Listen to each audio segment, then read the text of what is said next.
ውድ ቻናላችን ቤተሰቦች እንኳን ወደ ቻናላችን በደና መጣችሁ። አሁንም ሊቨርፑልን በሚመለከቱ ጉዳዮች ተመልሼ መጥቻለሁ። በዚህ ሰዓት በዋነኝነት ምን እንመለከተው ሉዊስ ዲያዝን የተመለከተውን ዘገባ ይሆናል። ዛሬ ዕለት እንግዲህ የተለያዩ ዘገባዎች ሲወጡ ነበር። በተለይ ደግሞ ሊቨርፑሎች የባርሴሎናን ጥያቄ ውድቅ አድርገዋል የሚለው ነገር እንግዲህ ትኩረት የሳበ ሆኗል። እሱም በዋነኝነት ምን እንመለከት ይሆናል። ከዛም በተጨማሪም ሊቨርፑሎች አብዱልሐሚድ አብዱላል ለማስፈረም ጥያቄ አቅርበዋል ተብሏል። እነዚህና ሌሎችንም ጨምሬ ይዤላችሁ መጥቻለሁ። እስከ መጨረሻ ደቂቃ ድረስ አብራችሁኝ እንድትቆዩ በአክብሮት ጋብዛለሁ። ሰብስክራይብ፣ ላይክ፣ ሼር ያደርጋችሁ የቻናሉ ቤተሰብ እንድትሆኑ በአክብሮት እጠይቃለሁ። አሁን በቀጥታ ወደ ያስኩላችሁ ጉዳዮች እገባለሁ። በመጀመሪያም የምንመለከተው ሊቨርፑሎች የቅድመ ውድድር ዝግጅታቸውን የሚያደርጉበት ቀንና ከማን ጋር እንደሚያደርጉም ታውቋል። በዚህም መሰረት እንግዲህ ሊቨርፑል የቅድመ ውድድር ዝግጅቱን ጁላይ 13 ወይም ደግሞ ሐምሌ 6 ከፕሪስተን ጋር በሚያደርጉት ጨዋታ የሚጀምሩ ይሆናል። ከዛ በኋላም እንግዲህ የተለያዩ ጨዋታዎችን ያደርጋሉ ተብሎ ነው የሚጠበቀው። በቀጣይነት የምንመለከተው ደግሞ ሊቨርፑሎች ሞሮኮዊውን የ19 ዓመት የመሃል ተከላካይ ስፍራ ተጫዋች የሆነው አብዱልሐሚድ አብዱላል ለማስፈረም ጥያቄ አቅርበዋል ነው እየተባለ የሚገኘው። እንደ ሊ360 ስፖርት ዘገባ ከሆነ እንግዲህ ሊቨርፑሎች ጠንከር ያለ ጥያቄ ለዚህ ወጣት ተጫዋች አቅርበዋል ነው እየተባለ የሚገኘው። ሊቨርፑሎች ብቻ አይደሉም ይህንን ተጫዋች ማስፈረም የሚፈልጉት። ኒውካስል ዩናይትዶችም እንግዲህ ይህንን ተጫዋች ለማስፈረም ከፍተኛ ጥረት ያደረጉ ነው የሚገኙት።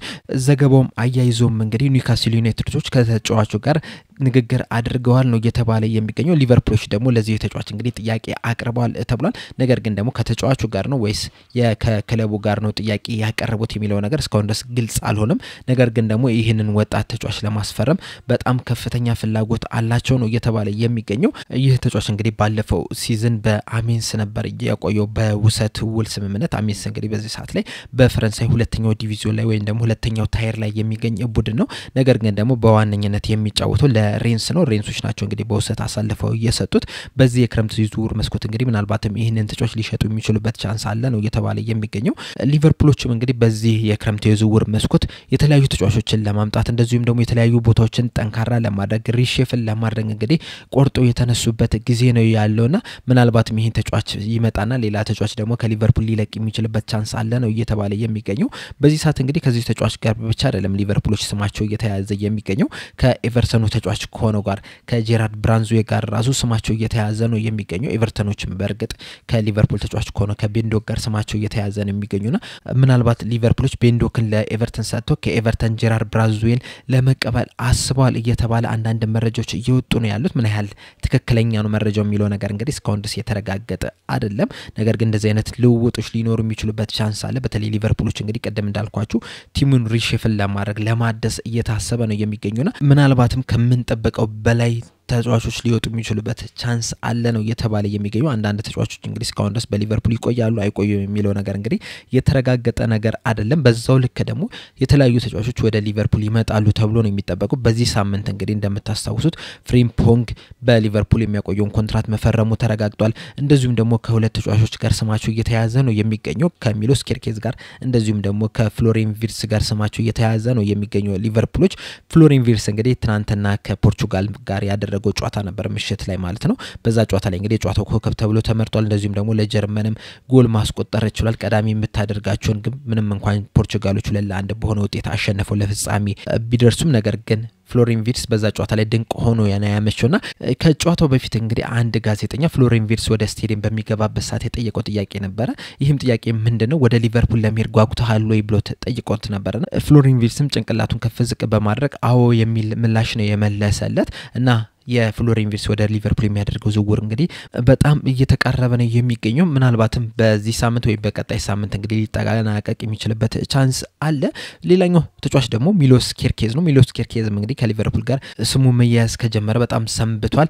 እሱም ተጫዋቹም እንግዲህ ወደ ሊቨርፑል ለመጫወት በጣም ጓጉቷል ነው የተባለው። እንደዚሁም ደግሞ አንዳንድ መረጃዎችም እንግዲህ ትናንትና ወዲያ ይዞት እንደወጡት ከሆነ ሊቨርፑሎችም ከበርንማውዝ ጋር ከመጋረጃ በስተጀርባ ንግግር እያደረጉ ነው የሚገኙት። ፋብሪዞ ሮማኖም እንደተናገረ ከሆነ እንግዲህ ከዚህ በኋላ አንድ ግንኙነት ነው የሚበቃቸው። በዛ ግንኙነት እንግዲህ ሁሉም ነገር ተጠናቆ ሚሎስ ኬርኬዝ የሊቨርፑል ተጫዋች ይሆናል ተብሎ ነው የሚጠበቀውና በዚህ ሰዓት እንግዲህ ይህ ተጫዋች ከሃንጋሪ ብሔራዊ ቡድን ጋር ነው የሚገኘው። ነገር ግን ደግሞ ትናንትና የልምምድ ፕሮግራም ላይ ይህ ተጫዋች የልምምድ ፕሮግራሙን ሳይሳተፍ ቀርቷል። አሰልጣኙም ከዛ በኋላ ምንድነው ያሉት የሆነ የተቃወሙ ነገር አለ፣ ደስ ያላለው ነገር ስላለ ነው ያልተሰለፈው የሚል አይነት ምላሽ ነበር የመለሱትና ያንን ስንመለከተው እንግዲህ ምናልባትም የሚሎስ ኬርኬዝ የዝውውር ሁኔታ ሊጠናቀቅ በጣም መቃረቡን ነው የሚያስመለክተን። በተጨማሪም ደግሞ በኢንስታግራም ገጹ ላይ ራሱ የአይን ምልክት አይነት ነገር ፖስት አድርጓልና ምናልባትም በዚህ 2-3 ቀናቶች ውስጥ የዚህ ተጫዋች የኮንትራት ሁኔታም ሊጠናቀቅ የሚችልበት ቻንስ አለ ተብሎ ነው የሚጠበቀው። ሌላኛው በዋነኝነት የምንመለከተው ደግሞ የሉዊስ ዲያዝ ጉዳይ ነው። ዛሬ እንግዲህ ዴቪድ ኦርንስቲን ይዞት የወጣው ዘገባ ነበረ። በጣም የሚያስገርም ዘገባ ነው። ይህ ዘገባ እንግዲህ ምንድነው የሚለው ባርሴሎናዎች ይህንን ተጫዋች ለማስፈረም ሊቨርፑሎችን አነጋግሯቸው ነበረ ብሎናል። ከዛ በኋላም ግን ሊቨርፑሎች የባርሴሎናን ጥያቄ ውድቅ አድርገውታል ብሏል። አያይዞ ምንድነው ያለው ሊቨርፑሎች ለባርሴሎናዎች ሉዊስ ዲያዝ የሚሸጥ ተጫዋች አይደለም ብለው ነግረዋቸዋል ብሏል።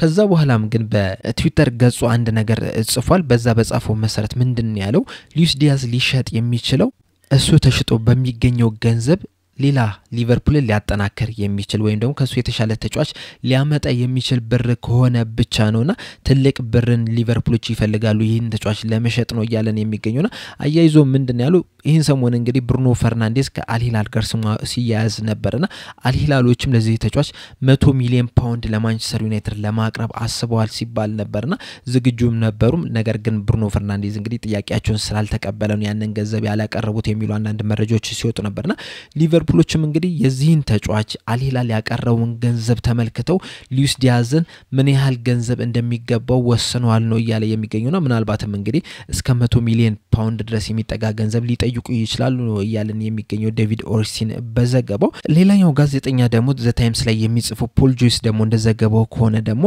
ሊቨርፑሎች የሉዊስ ዲያዝን ኮንትራት ለማራዘም በዚህ ሰዓት ላይ ምንም ሐሳብ የላቸውም ነው እያለ የሚገኘው። በዚህ ሰዓት እንግዲህ የሉዊስ ዲያዝ 2 አመት ኮንትራት ነው በሊቨርፑል የሚቀረው።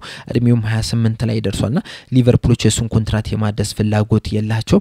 ነገር ግን ደግሞ የሚሸጡትን ከሆነ ደግሞ ደና ገንዘብ ይፈልጋሉ ነው እየተባለ የሚገኙና ምናልባትም እንግዲህ ሊቨርፑሎች ለሉዊስ ዲያዝ ከ80 ሚሊዮን ፓውንድ በላይ ሊጠይቁ የሚችሉበት ቻንስ በጣም ሰፊ ነው የሚባለው። ሌላኛው መረጃ የወጣው ደግሞ አልናስሮች ይህን ተጫዋች ለማስፈረም እንግዲህ በጣም ከፍተኛ ፍላጎት አላቸውና በዚህ ሰዓት እንግዲህ ለሊቨርፑል 85 ሚሊዮን ዩሮ ለማቅረብ ተዘጋጅቷል ነው እየተባለ የሚገኙና የሊቨርፑል ሁኔታ ለማጣራት ነው ያንን ነገር የሚያቀርቡት። ምናልባትም እንግዲህ ሊቨርፑሎች ያንን ጥያቄያቸውን ውድቅ የሚያደርጉ ከሆነ ሌላ ተጨማሪ ሂሳብ ለማቅረብ ተዘጋጅቷል ነው እየተባለ የሚገኘው። ነገር ግን ደግሞ ሁኔታውን ለማጣራት 85 ሚሊዮን ዩሮ ለሊቨርፑል ለማቅረብ ተዘጋጅቷል ነው እየተባለ የሚገኙና ሉዊስ ዲያዝ በዚህ የዝውውር መስኮት ከሊቨርፑል ሊለቅ የሚችልበት ቻንስ እንግዲህ በጣም እየሰፋ ነው የሚገኘው። ባርሴሎናዎች ጥያቄ ያቀርባሉ ውድቅ ቢደረግባቸው፣ ነገር ግን ደግሞ ተጨማሪ ጥያቄ ያቀርባሉ ተብሎ ነው የሚጠበቀው። እንደዚሁም ደግሞ አልናስሮችም ለይህን ተጫዋች ለማስፈረም በጣም ከፍተኛ ፍላጎት አላቸውና ሊቨርፑሎች ከዚህ ተጫዋች እንግዲህ በጣም ከፍተኛ ገንዘብ የማግኘት ቻንሳቸው በጣም እየሰፋ ነው የሚገኘው። ይህንንም ተጫዋች ለመተካት እንግዲህ የተለያዩ ተጫዋቾችን እየተመለከቱ ነው የሚገኙት። አንደኛው እንግዲህ የኒውካስል ዩናይትድ ተጫዋች የሆነው አንቶኒ ጎርደን ነው። ወሲሊ ፋፋናም ስሙ ሲያያዝ ነበር። ዲብሊንግም ከሳውዛምፕተንም ስማቸው ሲያያዝ ነበር ከሊቨርፑል ጋርና የተለያዩ ተጫዋቾችን እየተመለከቱ ነው የሚገኙት። ነገር ግን ደግሞ የሉዊስ ዲያዝ መሸጥ ነው የነዚህን ተጫዋቾች ፍላጎት ወደ ተረጋገጠ ነገር ሊወስድ የሚችለው ወይም ደግሞ ጥያቄ ሊያቀርቡ የሚችሉት ሊቨርፑሎች ሉዊስ ዲያዝ ሲሸጥ ብቻ ነው። በዚህ ዙሪያ እንግዲህ ሉዊስ ዲያዝም የሰጠው አስተያየት አለ። በሰጠው አስተያየት እንግዲህ ምንድነው ያለው በሊቨርፑል ቤት በጣም ደስተኛ ነኝ። ወደ ሊቨርፑል ከመጣሁበት ሰዓት ጀምሮ በፍቅር ነው የተቀበሉኝ። ደጋፊዎቹም በጣም ነው የሚወዱኝ፣ እኔም በጣም ነው የምወዳቸው። በዚህ ሰዓትም እንግዲህ ከሊቨርፑል ጋር ሁሌም እንነጋገራለን። ምክንያቱም እንግዲህ እኛም ከተለያዩ ክለቦች ጋር እየተነጋገርን ነው የሚገኘው። ይህም ነገር እንግዲህ የዝውውር መስኮት በተከፈተበት ሰዓት ሁሉ ጊዜም ኖርማል ነው። እኛም ለራሳችን የሚጠቅመንን ለማድረግ እንግዲህ እየጣርን ነው የምንገኘው። በዚህ ሰዓት እንግዲህ የሊቨርፑልን ሁኔታ እየተጠባበቅን ነው የምንገኘው። ሊቨርፑሎች እንግዲህ ለእኛም የሚሆነንን የሚጠቅመንን ኮንትራት ካቀረቡልን ደስ ይለናል ያንን ነገር ለመፈረም እንግዲህ ድርድሮችን የምናደርግ ይሆናል በዚህ ሰዓት እንግዲህ 2 አመት ይቀረኛልና በሊቨርፑል እጅ ነው ሁሉም ነገር ያለው ለሌላው ክለብ ይሸጡናል ወይስ በሊቨርፑል እንቆያለን የሚለው ነገር እንግዲህ እስካሁን ድረስ አልተወሰነምና እኛም ከክለቦች ጋር ንግግር እያደረግን ነው የምንገኘው ነገር ግን ደግሞ የሊቨርፑልም ደግሞ የሚያቀርብልንም ሁኔታም ደግሞ እየተጠባበቅን ነው የምንገኘው ብለዋል ነገር ግን ደግሞ ሊቨርፑሎች ለሱ የኮንትራት ጥያቄ ያቀርቡለታል የሚለው ነገር እንግዲህ በጣም ትልቅ ጥያቄ ነው ፖል ጆይስ እንደተናገረው ከሆነ እንግዲህ ሊቨርፑሎች ምንም አይነት ፕላን የላቸውም የሱን ኮንትራት ለማራዘም ነው እየተባለ የሚገኘው በተለይ ደግሞ ሉዊስ ዲያዝ በዚህ ሰዓት 28 አመቱ ላይ ነው የሚገኘው 2 አመት ይቀርዋል ያንን 2 አመት የሚጨርስ ከሆነ እንግዲህ 30 አመቱ ላይ ነው የሚደርሱና ሊቨርፑሎች ከዛ በኋላ እንግዲህ እዚህን ኮንትራት ሁኔታ መጨመር ይፈልጋሉ የሚለው ነገር በጣም ትልቅ ጥያቄ ነው ያንን ነገር ሲያደርጉ አልተመለከትንም ኤክሰፕሽናሎቹ ሁለት ተጫዋቾች ብቻ ናቸው ቨርጂል ቫን ዳይክና ሙሐመድ ሳላ ብቻ ናቸው እንጂ 30 አመት ከሞላቸው በኋላ በተለይ ደግሞ የአውትፊልድ ተጫዋቾችን በረኛን ሳይጨምር ማለት ነው